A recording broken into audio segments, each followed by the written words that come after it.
नाज़रीन welcome back. नाज़रीन वक्फे से पहले चीन के आउटगोइंग एम्बेसडर मिस्टर याओ जिंग के साथ हमारी डिस्कशन आपने देखी। चीन के एम्बेसडर 3 बरस मुकम्मल होने के बाद, अंदाज़न 30 बरस मुकम्मल होने के बाद पाकिस्तान से जा रहे हैं। उनका कहना था कि गुज़श्ता 3 बरसों में दुनिया और इस खत्ते के बदलते हुए हालात में पाकिस्तान और चीन के दरमियान रवाबत में पहले से भी ज़्यादा इजाफा हुआ है और इन रवाबत के दरमियान इसको इंटीग्रेट करने में एक बहुत बड़ी कोर हकीकत जो है वो सीपेक है। और उनका ये भी कहना था कि पाकिस्तान ने सीपेक अथॉरिटी बना के सीपेक के प्रोजेक्ट्स को बहुत फैसिलिटेट किया है। अब मुझे स्टूडियोज़ में ज्वाइन कर रहे हैं सीपेक अथॉरिटी के चेयरमैन जनाब जनरल रिटायर्ड आसिम बाजवा साहब। जनरल साहब, very warm welcome to you. Thank you. साहब, चीन के एम्बेसडर का ये कहना है कि सीपेक अथॉरिटी ने सीपेक के काम को बहुत फैसिलिटेट किया है। आप हमारे व्यूअर्स को बता सकेंगे कि सीपेक अथॉरिटी बनाने की ज़रूरत क्यों महसूस हुई? Thank you. मैं ये कहूँगा कि चूँकि जैसे जैसे अभी सीपेक मोमेंटम पकड़ रहा था तो चाइनीज़ एम्बेसी के लोगों को और चाइनीज़ इन्वेस्टर्स को, जो प्राइवेट सेक्टर से कंपनियाँ पहुँची हुई थी इधर, उनको मसाइल हो रहे थे। उनको इंडिविजुअल मिनिस्ट्रीज़ को विज़िट करना पड़ रहा था और जैसा कि बहुत सारे अप्रूवल्स, एनओसीज़ वगैरह चाहिए होती हैं, तो हर किसी को बहुत सारी जगहों पे जाना पड़ता था। तो ये एक वन विंडो ऑपरेशन का कॉन्सेप्ट था। अभी हुआ ये कि एक मकसद था इस अथॉरिटी को बनाने का, अभी तमाम लोग, चाहे वो एम्बेसी के हों या उनके प्राइवेट सेक्टर के हों, वो एक जगह पर आते हैं सीपेक अथॉरिटी में। और यहाँ पर सीपेक अथॉरिटी में हमने उसको स्ट्रक्चर ऐसे किया है कि हम उनके इंटरेस्ट के मुताबिक उस मिनिस्ट्री के साथ हम इंटरफेस करते हैं और इनके सारे अप्रूवल्स, एनओसीज़, प्रोसेसेस हम प्रायोरिटी के ऊपर हम करवा के देते हैं from concern ministry. So ministry का अपना रोल अपनी जगह पे रहता है, लेकिन हम इनके लिए एक वन विंडो ऑपरेशन के तौर पे एक्ट करते हैं। अच्छा, अब तकरीबन 8 माह हो गए हैं दिसंबर 2019 से अब तक सीपेक अथॉरिटी को फंक्शन करते हुए। इन 8 माह के अंदर क्या चीज़ आप अचीव कर सकें?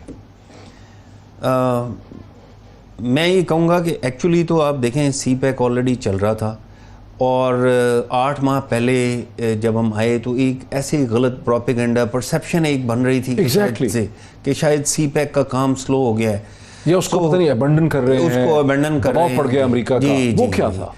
वो आई थिंक एक मिसपरसेप्शन थी जो कि क्रिएट हो रही थी। बट जब मैंने आके देखा तो काम चल रहे थे, लेकिन एक सिस्टम बनाने की ज़रूरत थी, एक स्ट्रक्चर बनाने की ज़रूरत थी। वो हमने बनाया।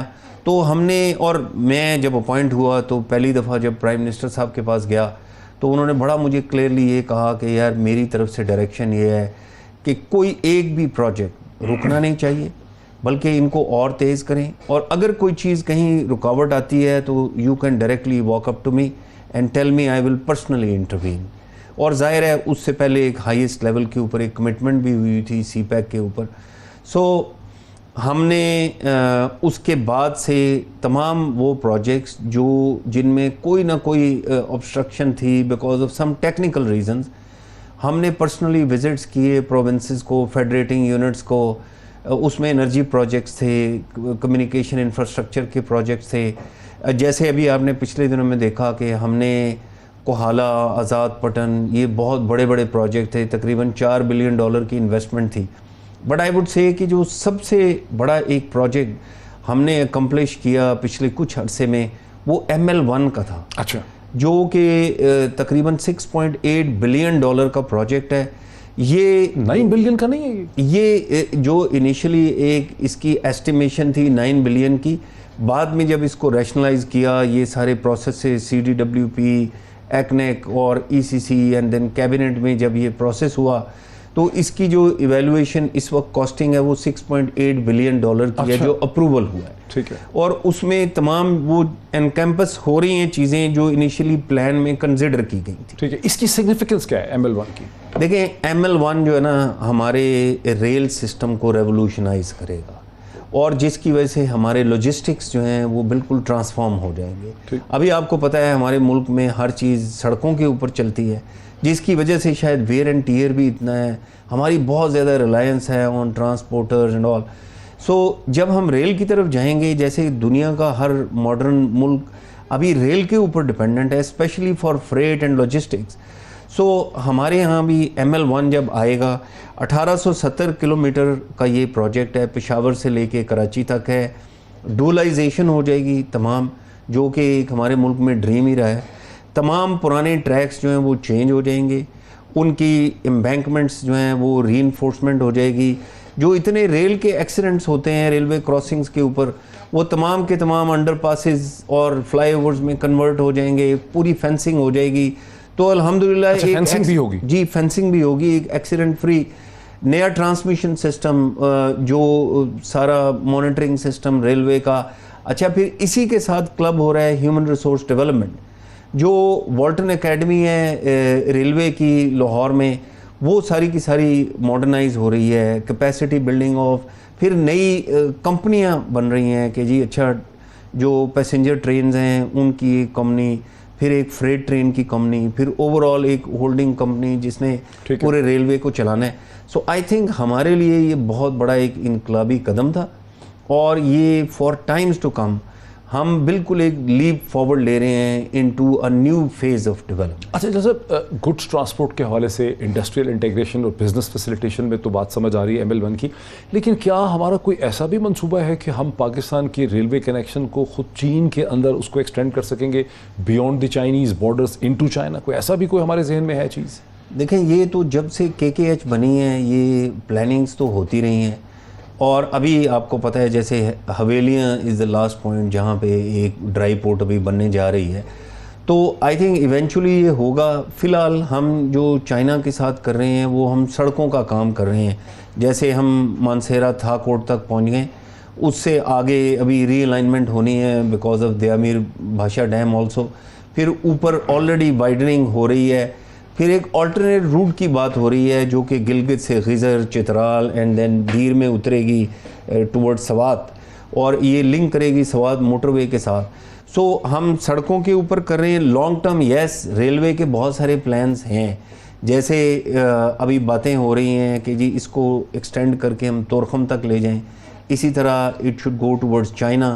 फिर हमारा एक रेल लिंकेज है टुवर्ड्स ईरान। फिर हम गवादर की तरफ बात कर रहे हैं कि कोयटा से इसको गवादर भी एक्सटेंड करना चाहिए। सो एक जो रेलवे की मास्टर प्लानिंग, और मैंने देखा है बड़ी इम्प्रेसिव प्लानिंग है जो रेलवे में एक उनका प्लानिंग सेल है, उन्होंने ये सारी प्लानिंग की है। तो इंशाल्लाह मुझे लग रहा है कि जब हमारा ये ML1 जैसे जैसे चलेगा, सो हमारे लिए बहुत सारे एवेन्यूज़ खुल जाएंगे रेलवे। डॉक्टर साहब, जो फेज़ 1 था CPEC का, जो 2014 से जिसका आगाज़ हुआ, उसमें क्या क्या मेजर माइलस्टोन्स हमने कवर कर लिए हैं? देखें, जो अर्ली हार्वेस्ट और जो फेज़ 1 था उसमें बेसिकली जो दो चीज़ें थी मेन, वो थी एनर्जी की बास्केट और कम्युनिकेशन इंफ्रास्ट्रक्चर। ठीक है। और उसमें तीसरी जो बड़ी चीज़ थी वो गवादर पोर्ट इटसेल्फ था। ठीक है। सो आप देख रहे हैं कि अभी बहुत सारी अभी बिजली जो है हमारी रिक्वायरमेंट के मुताबिक वो पैदा हो रही है। सड़कें कुछ महंगी हो रही है जी, महंगी जी, वो तो एक ओवरऑल जो है एक वो पावर का जो इस वक्त पावर की रीस्ट्रक्चरिंग बाय द वे हो रही है, और मैं देख रहा हूँ कि प्राइम मिनिस्टर ने एक टीम बनाई हुई है और वो बहुत ज़्यादा इसमें तवज्जो दे रहे हैं, काम कर रहे हैं जी, बहुत काम कर रहे हैं इसमें। तो इंशाल्लाह वो चीज़ें भी एड्रेस होंगी। बट ये है कि जो पावर शॉर्टेजेस थी, जो बिजली इतनी पैदा हो रही है, कम्युनिकेशन के हमारे जहाँ जहाँ गैप्स थे, for example Multan sucker motorway थी, या ये टुवर्ड्स मानसेरा थाकोट जो थी। इसके बाद अभी जो आगे भी हम जा रहे हैं वो तो एक तो गवादर पोर्ट हो गया जी, एक गवादर पोर्ट हो गया, एनर्जी का पोर्टफोलियो हो गया, बहुत सारे अभी आपने देखा जैसे हब को की कमिश्निंग हो गई। फिर और कई प्रोजेक्ट्स हैं ऐसे जिनकी थर में हैं, और भी कुछ हो गए हैं, कुछ हो रहे हैं। रिसेंटली आपने देखा कि अभी हमने थोड़ा सा एक और ज़्यादा शिफ्ट किया, फोकस हमने शिफ्ट किया, जहाँ पे हम इंपोर्टेड कोल की बजाय हमने कहा कि पहले हम फोकस करते हैं हाइडल की तरफ। ठीक है। तो हमने एक कोहाला 1120 मेगावाट का, एक आज़ाद पटन 701 मेगावाट का, ये दो पावर प्रोजेक्ट साइन किए, जो सारी की सारी इन्वेस्टमेंट है। कोई तकरीबन मैं एक ब्रेक ले लूँ नाज़रीन, मैं एक ब्रेक ले लूँ, और ब्रेक के बाद यहीं से डिस्कशन को आगे बढ़ाते हैं आफ्टर द ब्रेक। नाज़रीन वेलकम बैक। मैं मौजूद, मेरे साथ स्टूडियोज़ में मौजूद हैं chairman CPEC authority general retired Asim Bajwa साहब। डिस्कशन को आगे बढ़ाते हैं। थोड़ा सा मैं समझना चाहता हूँ अपने व्यूअर्स के लिए कि गवादर का नाम तो हम बहुत सुनते हैं, दुनिया का भी बहुत उसके ऊपर फोकस है। इस वक्त गवादर पोर्ट की फंक्शनैलिटी है कहाँ? देखिए, जो गवादर पोर्ट है वो तो कंप्लीट होके ऑपरेशनल हो गई है, ठीक है, और अभी वहाँ पे शिप आ रहे हैं और एक तो फ्रेट आ रहा है। आपने देखा रिसेंटली अभी जो अफ़गानिस्तान में ट्रांजिट ट्रेड था वो राउट होना शुरू हो गया थ्रू गवादर, उसकी वजह से काफ़ी इकोनॉमिक एक्टिविटी आ गई। उसके अलावा एलपीजी के वेसल्स भी अभी आने शुरू हो गए, और हम देख रहे हैं अभी रिसेंटली अभी ये जो ब्लू इकोनॉमी का एक पॉलिसी, मैरीटाइम की पॉलिसी एक अप्रूवल हुआ, उसके बाद ट्रांसशिपमेंट के भी काफ़ी मैं देख रहा हूँ ministry of commerce, ministry of maritime affairs काफ़ी एक्टिव हो गई। सो पोर्ट इज़ ऑपरेशनल। पोर्ट के बिल्कुल एडजेसेंट अभी फ्री जोन बन रहा है, ठीक है, और फ्री जोन में कुछ इंडस्ट्री आके अभी तकरीबन कंप्लीट हो गई है। एडिशनली अभी लोग आ रहे हैं जो बड़ा इंटरेस्ट शो कर रहे हैं, ये चाइना पोर्ट होल्डिंग वाले खुद जाके रोड शोज़ वगैरह कर रहे हैं। ठीक। तो जो कोविड की वजह से स्लो डाउन आया भी था इन पीपल विजिटिंग फिजिकली, वो अभी दोबारा से अभी मैं उसमें एक अपसर्च देख रहा हूँ कि नए लोग विजिट कर रहे हैं। सो फ्री जोन में भी साथ बड़ी तेज़ी से काम शुरू हो गया। आपने अफ़गानिस्तान की बात की, एक बहुत बड़ा जो ख्वाब या ड्रीम चला आ रहा है वो ये है रीजनल इंटीग्रेशन का। तो अफ़गानिस्तान को क्या हम ला सकेंगे उसके अंदर इस पूरी चीज़ में कि उसकी हम पे डिपेंडेंस हो, अफ़गान गुड्स एंड ट्रांस, और फिर जो चाबहार को एक कंपैटिटिव फ्रेमवर्क में प्रेजेंट किया गया हिंदुस्तान की तरफ से कि जी चाबहार उठेगा, वहाँ क्या सूरत हाल है गवादर वर्सेस चाबहार? देखिए, मैं पहले अफ़गानिस्तान की बात करता हूँ कि जैसे अभी अफ़गान ट्रांजिट ट्रेड अभी गवादर से वाया कोयटा चमन कंधार जा रहा है, ये बड़ा सक्सेसफुल एक मॉडल रहा है, और इसकी वजह से इधर भी बड़ी इकोनॉमिक एक्टिविटी जनरेट हुई है और अक्रॉस द बॉर्डर भी हुई है। सो इसी तरह मैं देख रहा हूँ कि ये जैसे ML1 है, जब पेशावर तक भी एक्सटेंड कर जाती है, सो हमारा जो एक ट्रांजिट ट्रेड वाला एग्रीमेंट है इसको बहुत बड़ा एक बूस्ट मिलेगा। और अभी रिसेंटली हम सुन भी चुके हैं, इवन चाइनीज़ एम्बेसडर भी कह चुके हैं कि जी इसको हम एक्सटेंड करेंगे अप टू अफ़गानिस्तान। अभी तो अल्लाह का करम है, अफ़गानिस्तान में हालात ठीक होते हुए नज़र आ रहे हैं, और इसमें हमारे लिए एक बहुत बड़ा एडवांटेज है। जब ये होगा तो इंशाल्लाह हम इकोनॉमिकली भी इंटीग्रेट होंगे और physically through these roads and rails, और because of Gwadar port and other ports हम बड़े इंटीग्रेट होते हुए नज़र आ रहे हैं। अच्छा, पावर प्रोजेक्ट्स की बात हो गई, गवादर की बात हो गई। चेयरमैन सीपेक अथॉरिटी बनने से पहले आप रहे हैं कमांडर सदर्न कमांड जिसका बेस कोयटा में। बलूचिस्तान के हवाले से क्या हम प्रोग्रेस कर सके हैं सीपेक से रिलेटेड? ये thank you for asking this question, because देखें गवादर पोर्ट जो है वो बलूचिस्तान में है, और उसकी वजह से बलूचिस्तान में बहुत एक इकोनॉमिक एक्टिविटी, दूसरा एम्प्लॉयमेंट्स बड़ी जनरेट होंगी। ठीक। और मैंने अपनी नज़रों के सामने देखा है कि वो डेजर्ट से स्टार्ट हो के अभी अच्छा खासा, अभी उसका आपको पता है गवादर सिटी का एक मास्टर प्लान अप्रूव हो गया। सुना था पानी का प्रॉब्लम है, पानी नहीं है गवादर में। जी देखें, गवादर में बहुत सारे छोटे छोटे डैम्स जो बन रहे थे जहाँ से आगे पाइपलाइंस बिछनी थी। सो अगर आप मेरे से पूछें, इस साल पानी की हालत पिछले साल से बेहतर है, मज़ीद करने की ज़रूरत है। और मैं देख रहा था कि 5 मिलियन गैलन्स पर डे के अभी 2 डीसैलिनेशन प्लांट्स हैं जो लगने, एक चाइना की तरफ से आना है, एक हमारी फेडरल गवर्नमेंट ने PSTP में डाला है। So there is a prospective planning for water in Gwadar. इसी तरह जो बिजली का वहाँ पर इशू है, वो 300 मेगावाट का एक कोल पावर प्लांट है जो ऑलरेडी सीपेक का हिस्सा है, और अभी वो फाइनल स्टेजेस में है। उसमें अभी एक एग्रीमेंट अभी साइन होने वाला है विद कैस्को। सो आजकल उसके ऊपर काम हो रहा है। सो मैं ये देख रहा हूँ कि गवादर इंटरनेशनल एयरपोर्ट जो $230 मिलियन की एक ग्रांट के साथ बन रहा है, उस पर काम शुरू हो गया है। So Gwadar is picking up, but let me tell you about rest of Balochistan. आप देखें, अगर आप यहाँ से स्टार्ट करें तो इस्लामाबाद से DI खान सड़क वो बन रही है, और उसमें 4 सेक्शंस तो तकरीबन कंप्लीट होने वाले हैं। एक सेक्शन थोड़ा पीछे है, उसको भी हम पुश कर रहे हैं, अभी इंशाल्लाह जल्दी होगा। उसके बाद DI खान से जोब इस दफ़ा JCC में जा रही है, और वो चाइनीज़ के साथ फाइनेंसिंग का एग्रीमेंट हो जाएगा। सो वो भी सड़क बनेगी। जो जोब से लेके कोयटा तक है वो ऑलरेडी टेंडरिंग हो गई है और अभी आजकल वो अवार्ड होने वाला है कॉन्ट्रैक्टर्स को। उन्होंने 4 हिस्सों में, ये प्राइम मिनिस्टर पिछले साल ख़ास तौर पे कोयटा आए थे और उन्होंने कोयटा में आके उसकी ग्राउंड ब्रेकिंग की थी। इस वक्त लैंड एक्विजिशन मोस्टली हो गई है और उस पर काम शुरू होने वाला है। तो बलोचिस्तान के लोगों को इसके डिविडेंड्स मिल भी रहे हैं और मिलेंगे ज़्यादा। मैं आगे ये देख रहा हूँ कि ख़ास तौर पे कोयटा से नीचे साउथ में अभी इसमें और आपको पता है प्राइम मिनिस्टर साहब ने पिछले महीने एक कमेटी बनाई विच इंक्लूड्स फेडरल मिनिस्टर्स, जो अभी अगले वीकेंड के, ये जो कमिंग वीकेंड है इसके ऊपर विजिट कर रहे हैं साउथ ऑफ बलोचिस्तान को। और फोकस ये है कि चूंकि ये वो एरिया है जो पहले डिप्राइव्ड रहा है फ्रॉम डेवलपमेंट, इसमें डेवलपमेंट का फोकस लेके आया जाए। और मुझे याद है उस मीटिंग के अंदर यही फैसला हुआ कि सिर्फ गवादर पोर्ट पर फोकस ना करें, जो पोर्ट का पूरा लिंकेज है इस पूरे इलाके को भी डेवलपमेंट लेकर आएँ ताकि लोगों तक इसके डिविडेंड्स पहुंचे और खुशहाली आम अच्छा, लोगों अब ये स्पेशल इकोनॉमिक जोन्स और ये फेज़ 2 क्या है? वो फेज़ 2 में क्या चीज़ें हैं सीपैक की और स्पेशल इकोनॉमिक जोन्स क्या हैं? जी देखें, एक तो मैंने आपको बताया कि ML1 के सारे अप्रूवल्स हो गए हैं, अभी हम फाइनेंसिंग की स्टेज में हैं तो वो नेगोशिएशंस हो रही हैं और इंशाल्लाह ये फाइनेंसिंग चाइनीज़ बैंक्स में से आएगी? जी, ये चाइनीज़ फाइनेंसिंग होगी और कंसेशनल फाइनेंसिंग, उसकी आजकल टर्म शीट वही नेगोशिएशन हो रही हैं। सो एक बहुत बड़ा प्रोजेक्ट है। इसके अलावा इंडस्ट्रियलाइजेशन इसका हिस्सा है जिसमें 9 स्पेशल इकोनॉमिक जोन्स बनने हैं और उनमें से 3 प्रेफर्ड इकोनॉमिक जोन्स हैं जिनमें रशकई है, फैसलाबाद है और धाबेजी है जो जस्ट कराची के करीब है। बिल्कुल सही। सो आपको पता है कि फैसलाबाद की ग्राउंड ब्रेकिंग हो गई है, कोई तकरीबन 3000 एकड़ पर वो बनना है। उसमें अल्लामा इकबाल इंडस्ट्रियल जो सिटी, अल्लामा इकबाल इंडस्ट्रियल सिटी है, जोन है, स्पेशल इकोनॉमिक जोन है। सो उसमें से कोई 1500 एकड़ के करीब ज़मीन बिक चुकी है और उसमें चाइनीज़ कुछ इंडस्ट्रीज़ भी आई हैं। इसी तरह अभी हम मंडे को इंशाल्लाह within the next week हम रशकई का डेवलपमेंट एग्रीमेंट साइन करने जा रहे हैं।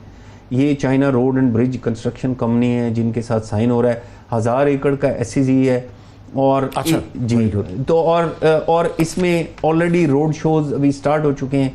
तो हम ये देख रहे हैं कि बहुत ज़्यादा इंडस्ट्री की रीलोकेशन पाकिस्तान की तरफ होगी। धाबेजी का बहुत अच्छा रिस्पांस आया है, specially because of its close proximity with the port in Karachi. So already जो सिंध से मुझे फीडबैक आ रहा है वो बड़े खुश भी हैं, बड़े जोश व खरोश से काम भी कर रहे हैं। 2 क्विक क्वेश्चन। एक तो ये है कि एक आइडिया ये भी चल रहा था कि क्या हिंदुस्तान को भी सीपैक के अंदर लाया जा सकता है, इंटीग्रेशन हो सकती है, उनका अपना रिस्पांस नेगेटिव था। दूसरा ये है कि सीपैक कंटिन्यूसली उसको टारगेटिंग की जाती है, कभी चीन को, कभी सीपैक को, कभी पाकिस्तान को उसके अंदर। उस पर क्या आपकी अथॉरिटी कर सकती है? यानी कोई जो हर वक्त ही हर हफ्ते ये 15 दिन में एक कहानी छपती है, स्टोरी, या मगरब से कहीं या हिंदुस्तान से कि नहीं बस वो एबंडन हो गया है, सरेंडर हो गया है, आगे प्रोग्रेस नहीं कर रहा, कर्जे बड़े महंगे हो गए बारह। उस पर क्या कर रहे हैं आप उसको रिस्पॉन्ड करने के लिए? देखें, जो तो डिसइंफॉर्मेशन है ना, वो डिसइंफॉर्मेशन है बिकॉज अल्टीमेटली ट्रूथ प्रिवेल्स। हाँ, लेकिन रिस्पॉन्ड तो करना है ना। जी, तो नहीं, डेफिनेटली रिस्पॉन्ड करना है। देखें, इसमें अभी हम 2 पार्टनर्स हैं। एक चाइना, आपने अभी सुना, मैंने तो नहीं सुना, बट ये कि चाइनीज़ एम्बेसडर ने अगर कोई बात की हो कि कैसे सीपैक, उन्होंने कहा कि जो 6 कॉरिडोर थे उसमें से ये वाहिद कॉरिडोर है जो बायलैटरल है जी, बाकी सारे ट्रांस कंट्री हैं, मल्टीनेशनल। बट ये मेरी मुलाकात होती रहती है, वो बहुत मुतमईन है और ख़ुद जो हम देख रहे हैं और इंशाल्लाह ये चीज़ें अभी नज़र आएंगी, इनका जब फ़ायदा आम आवाम तक पहुँचेगा। सो जो बेस्ट जज हैं वो पाकिस्तान के अवाम हैं और जो हमारे पार्टनर्स हैं वो हैं, तो उससे पता लगेगा। जहाँ तक डिसइंफॉर्मेशन है, देखें, ये जब सीपैक कंसीव हुआ था ये पाकिस्तानियों के इंटरेस्ट के लिए कंसीव हुआ था और मुझे याद है मैं 15-16 सालों से मैं चाइना जा रहा हूँ, आ रहा हूँ, हमेशा ये बात होती है कि हम इतने गहरे दोस्त हैं, इतना हमारा इमोशनल रिलेशनशिप है और इतना स्ट्रॉन्ग बॉन्ड है, इसको अभी इकोनॉमिक रिलेशनशिप में लॉन्ग टर्म सस्टेनेबिलिटी की तरफ इसको कन्वर्ट होना चाहिए। तो आई थिंक सीपैक वो रास्ता है जो हमें यहाँ लेकर आया है और इसलिए चूँकि ये पाकिस्तान के अवाम के लिए ये कंसीव हुआ था और ये बन रहा है, उन्हीं को फ़ायदा जाना है, इसलिए दुनिया जो मर्ज़ी करती रहे। CPEC बनेगा और इंशाल्लाह अपने लॉजिकल कंक्लूजन तक जाके पाकिस्तानी अवाम को ये फ़ायदा देगा। बहुत शुक्रिया general Asim Bajwa, chairman CPEC authority के साथ आपने हमारी डिस्कशन देखी। इसी नशिस्त में चीन के एम्बेसडर आउटगोइंग याओ जिंग के साथ भी आपने हमारी डिस्कशन देखी। आज इतना ही, फिर आपसे मुलाकात होती है। बहुत शुक्रिया।